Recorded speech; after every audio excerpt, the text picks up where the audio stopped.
Hello viewers, welcome back to our YouTube channel, KC Accountancy Education Center, and we are proceeding with our lecture on Islamic finance, and we are trying to look at the corporate governance under the Islamic finance. I had spoke about it in the previous video where I said we are going to be looking at the Shari'ah Supervisory Council or Board, that we see what it does and how it helps in terms of managing the organizations. So when we talk about corporate governance, it's all about how the institutions are directed or managed.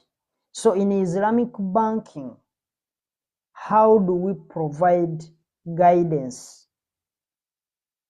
And that's basically what we are trying to look at. How do we provide guidance?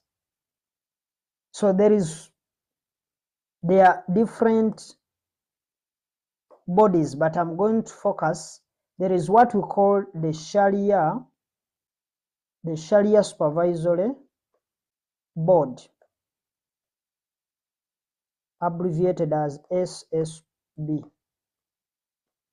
Shari'ah Supervisory Board. And the examiner will ask you, what are the functions of the supervisory board? So before we look at the composition, let's first understand what it is meant to achieve. Because the functions, they may be in terms of the roles that they. So let's first look at the roles of the Shari'ah Supervisory Board, that is SSB. Now, one of the roles or the functions, it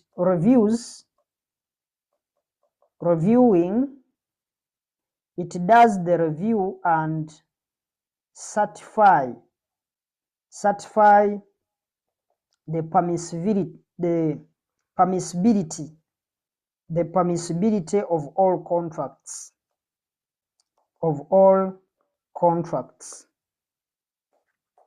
It's the one that does the certification of those different contracts. They may be contracts or documents and even the products to see whether they comply to the Sharia law. So they do the compliance check to see whether those are actually complying. Number two, they confirm the existence and compliance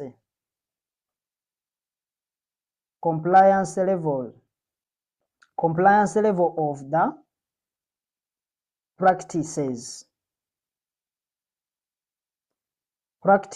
to Sharia laws. In other words, they look at what these banks are doing, the Islamic banks. What are they doing? Are they in line with the things that are supposed to be done? Are they doing the right thing? That's what we look at in terms of confirming that if, let's say, they have given out money, are they following up to the people that they have given money to confirm that they are not investing that money in, let's say, prohibited activities? Are those banks not charging interest? Because we say the interest is not allowed. So they do compliance, but they are complying upon the principles that we stated earlier. 3, they also advise, so they do advising and monitoring the manner of disposing the non-Sharia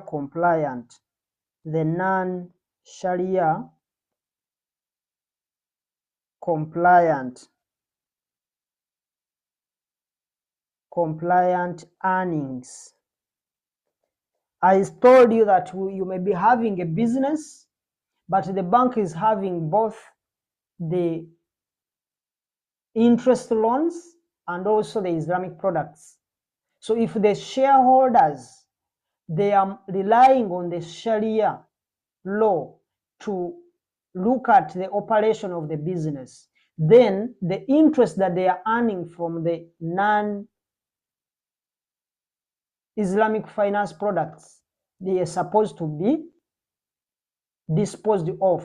How they dispose of, it will be the supervisory council to look at, are they done the right thing? Because you may say we are disposing of the interest you've earned through extending loans by keeping the money somewhere in your secret deposit accounts. But they have to confirm that if you are saying you need to send the money to a charitable organization, the fact is, are those guys receiving the money? That's what we are calling advising and monitoring, because they tell you that maybe basing on the need that is available in the given location, you maybe try to donate that money maybe to the elderly, maybe you try to construct hospital, to buy Qurans for different mosques and others. So those are some of the kind of ways, but they don't just, even when they are earning that interest, but it all depends from the fact that the shareholders of that bank are willing to actually declare that they are following the Sharia law than the normal conventional banks, what they do. The other is also issuing a Sharia compliance report. Of course, after they are advising, they are monitoring of the activities that are done by several institutions that are following the Sharia law, they have to give a report that based on what we found out, maybe we found maybe such and such organizations are compliant. In terms of, they are like more in terms of auditing. You audit based on the activities that these businesses are doing, whether they are compliant with the Sharia law. So they issue out those reports based on the company's operations. Of course, the compliance reports, these reports are going to be certifying that all the transactions comply with the Sharia law. Certifying that all transactions comply to the Sharia law. Then the other, we can also look at, they can conduct and arrange trainings with different, maybe with the management of these banks, to actually equip the employees with the relevant knowledge as far as the products are concerned. Conduct and arrange for training. They conduct trainings and others. So let's now try to look at what are some of the forms. Let's focus on the forms, all the types. No, those were, but before we look at the types, let's first finish off with the composition, because we have not yet looked at the composition of the Sharia Supervisory Board.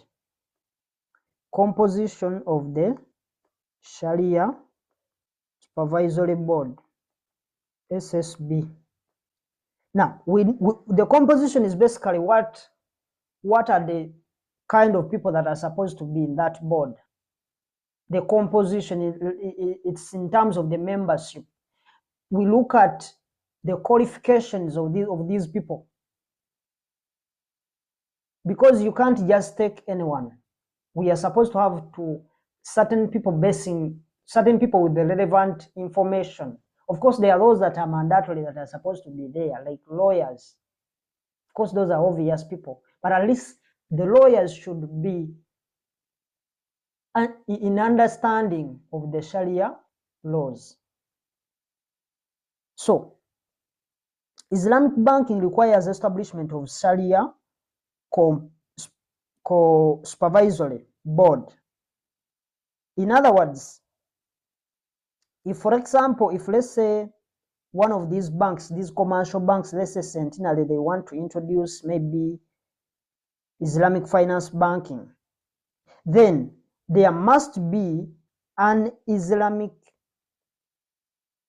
supervisory board to make sure that the flow of the information, like they keep on following up on what is done by these banks. They follow up on the business to ensure that these businesses are carried out in line with the Sharia principles or the Islamic banking principles. And those principles, they are the ones that we talked about generally. Because, as I said, you may as a business, you may pretend that we are actually giving out Islamic products, but yet in actual sense, you are not following any of the Sharia principles or the Islamic banking principles, like not charging interest, maybe engaging in prohibited activities, and others, which is not the case from the other side of the conventional banks. So they have to make sure that they comply with the Islamic principles. Now, the examiner has ever asked the composition of the Sharia Supervisory Board. And one of the people that's supposed to be there, we must have religious scholars. Religious scholars. We must have lawyers. And these lawyers must understand the Sharia laws. They must understand the Sharia laws. We should also have economists. Of course, there is no way you're going to miss an economist, because it's going to be an area where you will expect to have something, to have an economic benefit. So you need economists and others. And the roles of these people is actually to direct. Their roles are to direct. They are going to direct, review.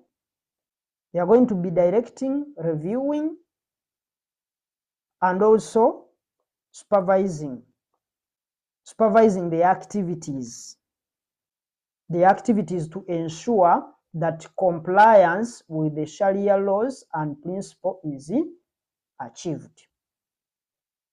So you may find that you are introducing an Islamic product, but people are taking the money into prohibited activities. Remember, with Islamic products, we say that those they are not supposed to be invested. The money that you have gotten is not supposed to be invested in those prohibited activities. And the other thing that you need to note is the fact that these Islamic products, they are not going to be for only Muslims. No. As long as these people, they are not going to invest money in prohibited activities, as long as their investments and all the activities are going to be following the principles of Sharia laws, they take the money. It's not basically that it is there for only the Muslim people. It's not for that community alone, as long as there is compliance. So these are some of the people, the religious scholars, the lawyers. Of course, we can have accountants, auditors, economists, and others. But the religious scholars, they are the ones that are very important, because they will be the ones to do more of the interpretation. But even the lawyers themselves, they must also be equipped with an understanding of the Islamic principles and Sharia laws. Even the accountants, because we said that they have an accounting body, they have even their accounting standards. So if you want to be in that kind of business, you have to be able to understand how they operate, even when you are doing their audit. So one of the things they do, they are directing, reviewing, and supervising the activities of the entities to ensure compliance with Sharia laws and principles. The other thing that they do, they also undertake Sharia audits. Of course, here we have also accountants, but they are supposed to be in line with the audit, and any income that is not Sharia compliant is supposed to be given to the charity organization. It's not that they are not going to be having those kind of activities, but if money comes out, it's supposed to be given out to the charity organization, or it's supposed to be donated for charity events. So if they discover that these products generated revenue, or they generated income that is not Sharia compliant, they insist and actually verify that they give it out to the charity organization, whichever advice that they have provided. So the board also is supposed to have, so these are the religious scholars, the lawyers, and then the economics. For them, they are more in the reviewing and the supervision for compliance, and even doing the audit. Then the body should also have, they should have at least a minimum of 3 Sharia scholars. Now we are looking at the breakdown. Sharia scholars, at least a minimum of 3. And that's one of the reasons as to why these products are not taking place in most of these parts of Africa, because the people to get these Sharia scholars, most of the times you find maybe the qualifications can't be met by those who want actually to be. So that's why sometimes it takes long for them to adopt such kind of businesses. But the good thing we are seeing that in Uganda, we have gotten some few banks that have started operating the Islamic financing or Islamic banking. So this question was also examined in December 2020. Question 1, part E. So as I said, these questions, they are there.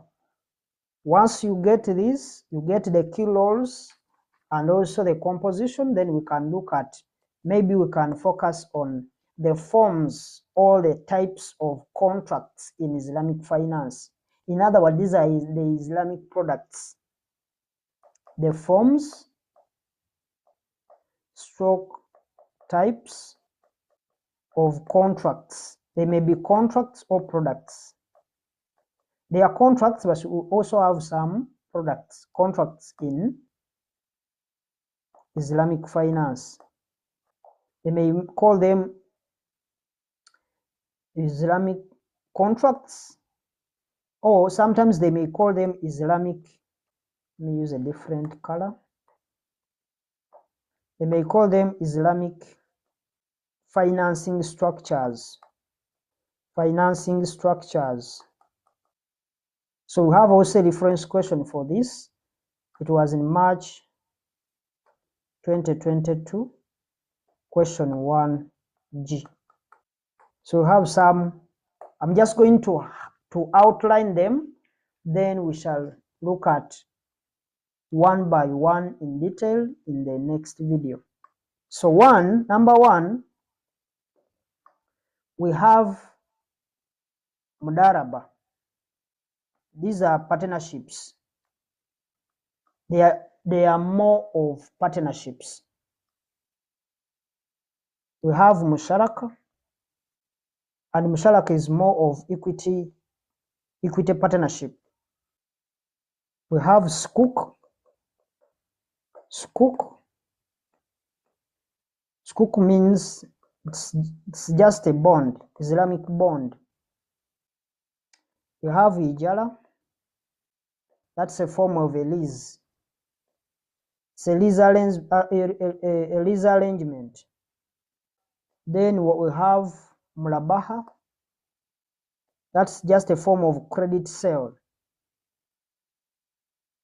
Then we have some other contracts like salam contracts. We have Wakala, they are called Wakala plus H, I think plus H. Wakala. There are very many. But there is even institutional contracts. There are also what we call a Twalik. Let me use a different color. Twalik. So we are going to look at each of these in detail, but we are going to find that in the next video.